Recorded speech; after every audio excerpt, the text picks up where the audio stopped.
Conan Doyle and the Mysterious World of Light seeks to answer the puzzle: how is it possible that the man who created the fictional arch-rationalist Sherlock Holmes also believed in ghosts?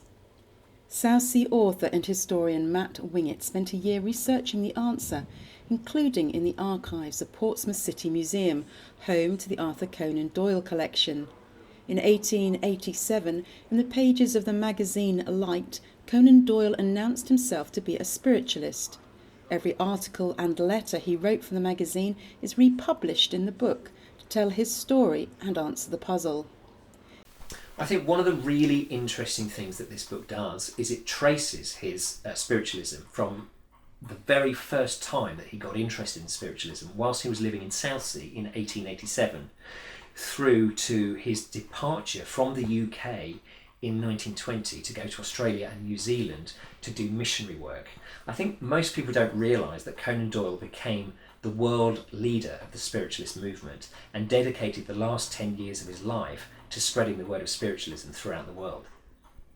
Matt decided to self-publish the book, which is due out in February.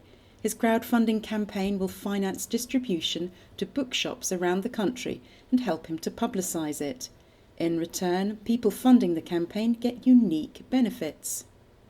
They get the book at a good discount, so they can buy the paperback, the hardback, or the signed, numbered, limited edition at a knockdown price.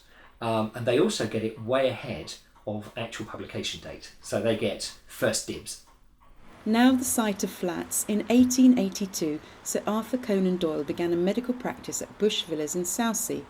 Whilst living in Portsmouth, he wrote the first 2 Sherlock Holmes novels and immersed himself in life in the city. In October 1918, Conan Doyle's son Kingsley died. One of the things that happens in the book, or which is told by Conan Doyle, is his encounter for the first time with his dead son in Southsea. He went to a séance here, and in the dark, suddenly he heard his son's voice come out of the darkness. He felt his son's hand on his head, and indeed his son knelt and kissed him on his forehead, leant and kissed him on his forehead. So it's a really strange and interesting story that he gives, and these stories are given in his own words. Many of the articles and stories that are published in this book have been published, or republished I should say, for the first time. If you want to help fund Conan Doyle and the Mysterious World of Light, look online at indiegogo.com.